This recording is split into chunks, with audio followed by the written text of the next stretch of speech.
معزز مکرم سامعین کرام، علماء اہل سنت و طلباء اہل سنت، السلام علیکم ورحمۃ اللہ وبرکاتہ۔ وعلیکم السلام ورحمۃ اللہ تعالی وبرکاتہ۔ حضرات محترم، جتنے لوگ بازار میں ادھر ادھر اپنے کام میں مصروف ہیں، آج آخری رات کا جلسہ ہے، ان سے مؤدبانہ گزارش کروں گا کہ وہ جلد سے جلد جلسہ گاہ میں تشریف لے آئیں اور آنے والے مہمان کو محبتوں کے ساتھ، خلوص کے ساتھ سماعت فرمائیں۔ بازار کے کام کو، گھروں کے کام کو جلد سے جلد پورا کر کے آپ حضرات تشریف لائیں۔ یقیناً ہمارا آپ کا ایک محبت کا رشتہ ہے اور امام اور مقتدی کا رشتہ ہے۔ ابھی جب تک میں ہوں، آپ کا میں امام ہوں، آپ ہمارے مقتدی رہیں گے جب تک میں رہوں گا۔ آپ کی محبتوں نے ہمیں دعوت دی اور ہم آپ کی دعوت پر لبیک کہتے ہوئے تشریف لے آئے ہیں، لہذا تھوڑی دیر کی گفتگو کو خاموشی کے ساتھ سماعت کریں گے۔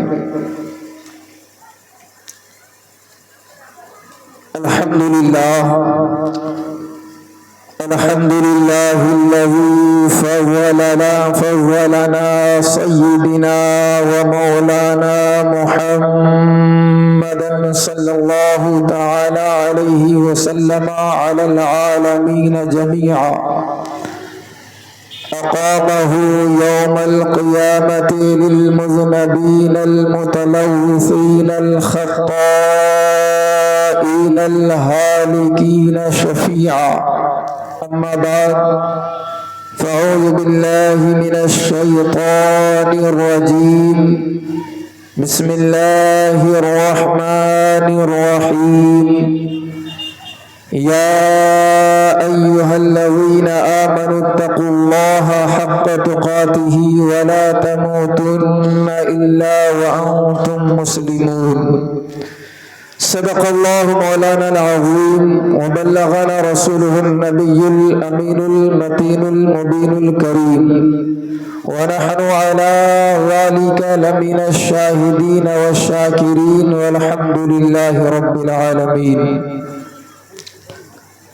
واہ کیا جود و کرم ہے شہ بطحہ تیرا۔ امام عشق و محبت فرماتے ہیں کہ یا رسول اللہ، واہ کیا جود و کرم ہے شہ بطحہ تیرا، کہ نہیں سنتا ہی نہیں مانگنے والا تیرا۔ اور یا رسول اللہ، آپ کا مقام و مرتبہ کیا ہے؟ اعلیٰ حضرت فرماتے ہیں کہ ہم فرش والے تیری شوکت کا علو کیا جانے، ہم فرش والے تیری شوکت کا علو کیا جانے، خسروا عرش پہ اڑتا ہے فریرہ تیرا۔ اور اسی کو دوسرے انداز میں حضور سیدی مدنی میاں فرماتے ہیں کہ خدائے برتر و بالا ہمیں پتہ کیا ہے، خدائے برتر و بالا ہمیں پتہ کیا ہے، تیرے حبیب مکرم کا مرتبہ کیا ہے۔ خدائے برتر و بالا ہمیں پتہ کیا ہے، تیرے حبیب مکرم کا مرتبہ کیا ہے۔ آئیے بلا تاخیر سب سے پہلے سبز گنبد میں آرام فرمانے والے آقا و مولا اللہ کے محبوب حق مطلوب دانائے غیوب رحمت للعالمین شفیع المذنبین کی بارگاہ میں اپنے انداز میں محبتوں کے ساتھ درود پاک پڑھیں۔ اللہم صلی علی سیدنا مولانا محمد وعلی آل سیدنا وعلی آل سیدنا مولانا محمد صلی اللہ تعالی علیہ وسلم۔ حضرات محترم، درود و سلام ہم اہل سنت والجماعت کا ہر فرد بڑے شوق سے پڑھتا، صبح بھی پڑھتا ہے، شام بھی پڑھتا ہے، دوپہر بھی پڑھتا ہے، جب موقع ملتا ہے کثرت کے ساتھ درود پاک پڑھتا ہے۔ آخر وجہ کیا ہے؟ کثرت کے ساتھ درود پاک پڑھنے کی وجہ کیا ہے؟ تو پیارے وجہ یہ ہے کہ ایک ایسی چیز ہے محبت ایک ایسی شے ہے کہ جب کسی بندے کو کسی شے سے محبت ہو جاتی ہے، کسی سے پیار ہو جاتا ہے، کسی سے لگاؤ ہو جاتا ہے، تو پھر اس محبوب کی ہر ایک ادا اس بندے کو اچھی معلوم ہونے لگتی ہے۔ جب کسی سے پیار ہو جاتا ہے تو اپنے محبوب کی ہر ادا اسے پیاری لگنے لگتی ہے، اس کے اپنے محبوب کا ہر جملہ اسے پیارا لگنے لگتا ہے۔ تو پتہ کیا چلا؟ اللہ تبارک و تعالیٰ نے ہمیں نماز پڑھنے کا تو حکم دیا، نماز فرض ہے، ہم نماز بھی پڑھتے ہیں۔ اللہ نے روزہ کر رکھنے کا حکم دیا، ہم روزہ بھی رکھتے ہیں۔ زکوٰۃ دینے کا حکم دیا، ہم زکوٰۃ بھی دیتے ہیں، حج بھی کرتے ہیں، دوسرے تمام معاملات کرتے ہیں۔ لیکن ہم نے غور کیا کہ اللہ تبارک و تعالیٰ نے جب نمازوں کا حکم دیا تو یہ نہیں فرمایا اے لوگوں سنو میں بھی نماز پڑھتا ہوں تم بھی نماز پڑھو، اے ایمان والو میں بھی روزہ رکھتا ہوں تم بھی روزہ رکھو، میں بھی حج کرتا ہوں تم بھی حج کرو، میں بھی زکوٰۃ دیتا ہوں تم بھی زکوٰۃ کر دو۔ لیکن جب میں غور کرتا ہوں مذہب اسلام میں ایک ایسا عمل ہے، ایک ایسا اللہ کا حکم ہے کہ جب میں اس عمل کو دیکھتا ہوں تو اللہ تبارک و تعالیٰ اس عمل کو دینے سے پہلے اللہ خود ارشاد فرماتا ہے ان اللہ و ملائکتہ۔ اے لوگوں سنو، یہ وہ حکم ہے جو تم پر فرض نہیں کروں گا۔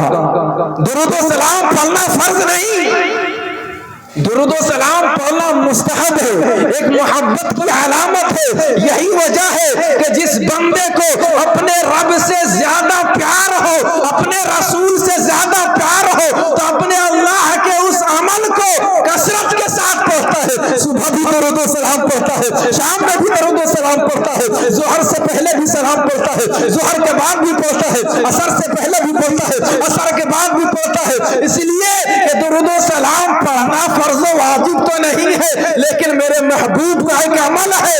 میں اپنے رب سے محبت کرتا ہوں اور اپنے رب کا، میرے رب کا ایک عمل ہے اپنے محبوب پر درود و سلام بھیجنا۔ لہٰذا ہم اہل سنت والجماعت کثرت کے ساتھ اپنے مساجدوں میں، اپنے گھروں میں اپنے محبوب پر درود و سلام بھیجا کرتے ہیں۔ بے شک، سبحان اللہ سبحان اللہ۔ اس لیے جہاں محبت ہوتی ہے، اگر وہ چیزیں فرض ہو جاتی، محبت کا پتہ کیسے چلتا؟ محبت کا پتہ تو اس بات میں ہے کہ جب آپ پر فرض بھی نہیں ہے، واجب بھی نہیں ہے، بس ایک ایسا عمل ہے اسلام میں جسے اللہ تبارک و تعالیٰ نے تمام مذہب اسلام میں بہت ساری چیزوں کا حکم دیا۔ نماز ایک اہم عبادت ہے، روزہ ایک اہم عبادت ہے، زکوٰۃ ایک اہم عبادت ہے، حج ایک اہم عبادت ہے۔ یقیناً روزہ اور نماز فرض کیا گیا، ہر بندے پر نماز پڑھنا فرض ہے، پڑھنا ہی پڑھے گا۔ جو مکلف ہو گیا ہے، جو بالغ ہو گیا ہے، چاہے مرد ہے عورت، تمہیں نماز پڑھنا ہوگا، تمہیں روزہ رکھنا ہوگا، تمہیں حج کرنا ہوگا اگر صاحب استطاعت ہو، زکوٰۃ دینی ہوگی اگر تم مالک نصاب ہو۔ لیکن درود و سلام ایک ایسا عمل ہے، اللہ نے اسے فرض و واجب نہیں رکھا، بلکہ یہ بتا دیا کہ مجھ سے جس کو جتنی زیادہ محبت ہوگی، میرے محبوب سے جس کو جتنی زیادہ محبت ہوگی، اتنا ہی میرے محبوب پر وہ درود و سلام بھیجتا نظر۔ سبحان اللہ سبحان اللہ سبحان اللہ۔ تو درود و سلام بھیجنا میرے خدا کی سنت ہے، اسی لیے اس کا کوئی قید نہیں رکھا گیا، جتنا چاہے درود و سلام بھیجیے۔ جب ہم درود و سلام بھیجتے ہیں تو شیطان لعین کے دوست کو تکلیف ہوتی ہے کہ یہ لوگ اتنا مصطفیٰ جان رحمت میں صلاۃ و سلام کو بھیجتے ہیں۔ تو میں کہتا ہوں اے بے ادب، تمہیں محبت کا اصول کیا معلوم؟ جہاں محبت ہوتی ہے وہاں کوئی تعداد نہیں دیکھی جاتی، وہاں قیمت نہیں دیکھا جاتا، وہاں ٹائم نہیں دیکھا جاتا۔ جہاں محبت ہوتی ہے تو اپنے محبوب کو خوش کرنے کے لیے اپنے محبوب کو ہر حالت سے تکبیر، نعرے تکبیر، نعرے رسالت، نعرے رسالت، حضور سید تطہیر حسین صاحب قبلہ، حضور سید تطہیر حسین صاحب قبلہ، نعرے تکبیر، نعرے رسالت، جلسہ سیرت النبی۔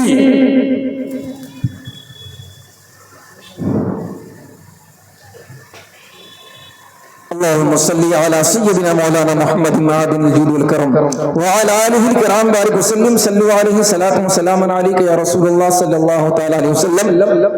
ایک شعر آپ کی طرف سے، ہم تمامی کی طرف سے ایک دعائیہ شعر کے طور پر میں پڑھتا ہوں ہر محفل میں۔ اللہ تبارک و تعالی قابل و مطلق ہے، اس شعر کو قبول فرما لے اور ہمیں اس قابل بنا دے تو یقیناً ہم سب کامیاب ہو جائیں گے۔ وہ شعر بغور سماعت فرمائے کہ عبادتوں کا خزینہ دکھا کر لے آؤ، عبادتوں کا خزینہ دکھا کر لے آؤ، وہاں سے خلد کا زینہ دکھا کر لے آؤ، اور میرے کریم تو اتنا نواز دے مجھ کو، میں اپنے ماں باپ کو مدینہ دکھا کے لے آؤں۔ سبحان اللہ، میرے کریم تو اتنا نواز دے مجھ کو، تیرے خزانے میں کسی چیز کی کمی نہیں ہے کریم، میرے کریم تو اتنا نواز دے مجھ کو، میں اپنے ماں باپ کو مدینہ دکھا کر لے آؤں۔ تو محبتوں کی بات ہے۔ مذہب اسلام میں ایمان آپ کا کامل اس وقت تک ہو ہی نہیں سکتا جب تک اپنی جان سے، آل اولاد سے، خیش و اقارب سے، مال و دولت سب سے زیادہ اپنے رسول سے محبت نہ ہو۔ اللہ کے رسول کی حدیث ہے نا، لا یؤمن احدکم حتی اکون احب الیہ من والدہ وولدہ والناس اجمعین، کہ تم میں سے کوئی بھی اس وقت تک مومن کامل نہیں ہو سکتا جب تک اسے میں اس کے مال سے، اس کی اولاد سے، اس کے خیش و اقارب سے، بلکہ اس کے تمام چیزوں سے زیادہ محبوب نہ ہو جاؤں، تمام چیزوں سے زیادہ پیارا نہ ہو جاؤں۔ تو پیارے، محبت کی دلیل یہی ہے، ایمان کی نشانی یہی ہے کہ رسول سے محبت کی جائے تو بے انتہا کی جائے۔ اسی لیے کہتے ہیں کہ ہر غلامان رسول کو عاشق رسول کہا جاتا ہے، اس لیے کہ ایک ہوتا ہے محب جو محبت کرنے والا ہوتا ہے، ایک ہوتا ہے عاشق جو عشق کرنے والا ہوتا ہے۔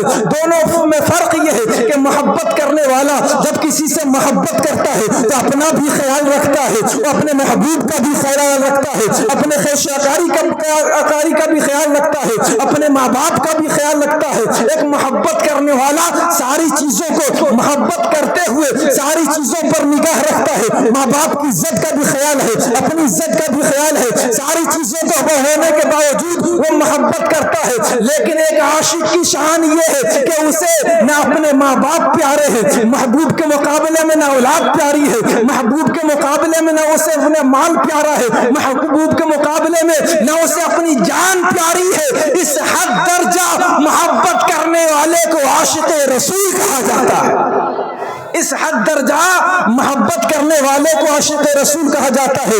یہی وجہ ہے پیارے، مصطفیٰ جان رحمت صلی اللہ علیہ وسلم سے اس طرح ہمیں محبت کرنی چاہیے کہ کوئی گستاخ رسول ہمارے نبی کی شان میں زبان دراز کرنے سے پہلے 100 بار سوچے کہ اگر ہم نے اس کے نبی کی شان میں گستاخی کر دی۔ مومن تو یہ ہے کہ جو اپنے ماں باپ سے زیادہ اپنے رسول سے محبت کرتا ہے، اگر اپنے نبی کے نام پر باری آئے اپنے بچوں کو قربان کر دے، اپنی اولادوں کو قربان کر دے، یہاں تک کہ اپنی جانوں کو قربان کر دے۔ یقین جانو مسلمانوں، جس وقت تمہارے اندر یہ جذبہ پیدا ہو جائے گا، کوئی بھی حکومت، کوئی بھی نیوز چینل اپنے چینل پر نبی کی گستاخی کرنا گوارا نہ کرے گا، اس کی ہمت نہ ہوگی۔ وجہ یہ ہے کہ آج ہمارے ہندوستان میں نیوز چینلوں کے ذریعے مصطفیٰ جان رحمت کی گستاخی کرائی جا رہی ہے، اس لیے کہ اس نے ہمیں ناپ لیا ہے کہ آج کا مسلمان اپنے نبی سے زیادہ اپنے مال سے محبت کرتا ہے، آج کا مسلمان اپنے نبی سے زیادہ اپنے بچوں سے محبت کرتا ہے، آج کا مسلمان اپنے نبی سے زیادہ اپنے گھر مکان سے محبت کرتا ہے۔ آج کا مسلمان وہ نہیں ہے جس کے بارے میں ان کے نبی نے فرمایا تھا کہ تم اس وقت تک مومن کامل نہیں ہو سکتے جب تک تم اپنے ماں باپ، آل اولاد، اپنے خیش اقارب سے زیادہ اپنے رسول سے محبت نہ کرو۔ تو محبت میں ہمارے کمی آ گئی، جس کی وجہ سے کم بختوں کی ہمت ہو رہی ہے کہ نیوز چینلوں پر آ کر نبی کی گستاخیاں کر رہے ہیں. عاشق بنو، دنیا فانی ہے، ایک دن ختم ہو جانا ہے، لیکن ہمیں مر کر رب کی بارگاہ میں جانا ہے، اس کے رسول کی بارگاہ میں منہ دکھانا ہے. اسی لیے ایسا عاشق رسول بنو کہ کوئی گستاخ اگر میرے نبی کی شان میں گستاخی کرے، اگر قانون اس کو اس کی سزا نہ دے پائے، تو یہ عاشق رسول اس بندے کو سزا دے کر پھر مار کرتا ہوا نظر آئے. ایسا عاشق رسول بننا. اللہ تبارک و تعالیٰ قرآن مجید میں ارشاد فرماتا ہے، یا ایھا الذین آمنوا اتقوا اللہ حق تقاتہ ولا تموتن الا وانتم مسلمون. المختصر، اے ایمان والو اللہ سے ڈرو جیسا کہ اس سے ڈرنے کا حق ہے، اور مرو تو حالت اسلام میں مرو. مرنا تو حالت اسلام میں مرنا. اللہ تبارک و تعالیٰ نے حکم دے دیا. میں اس کا بس مفہوم سنا کر اپنی تقریر ختم کر رہا ہوں. مطلب یہ ہے کہ وہ بندہ کامیاب نہیں ہے جس نے دنیا میں نمازیں پڑھی، روزہ رکھا، حج کی، زکات دیا، یہاں تک کہ تقریر کرتا ہوا نظر آیا، لیکن مرنے کا جب وقت آیا اسے ایمان نصیب نہ ہوا، کفر پر مرا. اس کی زندگی کامیاب نہیں ہے. اس بندے کی زندگی کامیاب ہے جس نے نمازیں بھی پڑھی، روزہ بھی رکھا، حج بھی کیا، زکات بھی دیا، اور جب مرا تو زبان پر کلمہ جاری تھا، لا الہ الا اللہ محمد رسول اللہ. مرتے وقت اگر زبان پر کلمہ جاری ہے تو وہ بندہ کامیاب ہے. مرنے کے وقت اگر تمہارا ایمان سلامت نہ رہا تو تم کامیاب نہ ہوئے. اس لیے اللہ نے فرمایا، اے ایمان والو، مرتے وقت تمہارا ایمان سلامت ہو، جس وقت تمہاری روح قبض کی جا رہی ہو، جس وقت تمہارے جسم سے روح جدا ہو رہی ہو، اس وقت تم مومن ہو، اس وقت تم مسلمان ہو. آپ کا عمل ایسا ہو، آپ کا کردار ایسا ہو کہ شیطان آپ کے ایمان کو چھین نہ سکے. پیارے اذان کی بے حرمتی کرنا، اذان ہوتے ہوئے ہم اپنی باتوں میں ملوث رہنا، اپنے کام کاج میں ملوث رہنا، یہ ایسی چیزیں ہیں جو ہمارے ایمان کو ختم کر دینے والی چیزیں ہیں. اذان ہو جائے آپ مسجد کے بغل میں بیٹھے رہنا، نماز کو نہ جانا، یہ سوچ لو یہ ایسی چیزیں ہیں جو دھیرے دھیرے ہمیں نماز سے تو دور ہمارے ایمان کو چھین لے گی، ایمان کو ختم ہو جائے گا. تو پتہ کیا چلا کہ پھر کہیں ایسا نہ ہو صرف نام غلام مصطفیٰ رہ جائے، نام صرف غلام مصطفیٰ رہ جائے. کہ غلام مصطفیٰ ایک مولانا تھا، تقریر کیا کرتا تھا، لیکن جب روح پرواز کرنے کا وقت آئے میرا ایمان سلامت نہ ہو تو یہ تقریر کرنا کوئی فائدہ دینے والا نہیں. لہٰذا عمل اچھا کرو، نمازیں پڑھو، نیک عمل کرتے رہو. یہ ایسی چیزیں ہیں نیک عمل جس سے آپ کا ایمان سلامت رہ سکتا ہے. اللہ تبارک و تعالیٰ نے جو حکم دیا ہے، یقیناً اللہ 70 ماؤں سے زیادہ ہم سے پیار کرتا ہے. اللہ نہیں چاہتا کہ میرے محبوب کا کوئی امتی جہنم میں جائے. اس لیے اللہ نے آگاہ کر دیا، خبردار کر دیا، اے ایمان والو. کون لوگوں سے نہیں فرمایا، ایمان والو جو ایمان لا چکے ہو اس ایمان کی حفاظت کرو، حفاظت کرو، حفاظت کرو. ساری زندگی اس ایمان کی حفاظت کرو، یہاں تک کہ جب تمہارے موت آئے تو تمہارا خاتمہ ایمان پر ہو. تو ساری زندگی ایمان کی حفاظت کرنے کے لیے آپ کو عمل اچھا کرنا ہوگا، شراب سے دور رہنا ہوگا، جوا سے دور رہنا ہوگا، دغا بازی سے دور رہنا ہوگا، اذان کی بے حرمتی نہ کرنا ہوگا، نماز کے لیے مسجد کو جانا ہوگا. یہ ایسی چیزیں ہیں جو آپ کے ایمان کو سلامت رکھنے والی ہے. اللہ تبارک و تعالیٰ کی بارگاہ میں دعا گو ہوں، اگر بولنے میں تقاضۂ بشریت لغزش ہو گئی ہو توبہ کرتا ہوں. استغفر اللہ ربی من کل ذنب واتوب الیہ، وآخر دعوانا ان الحمد للہ رب العالمین. السلام علیکم.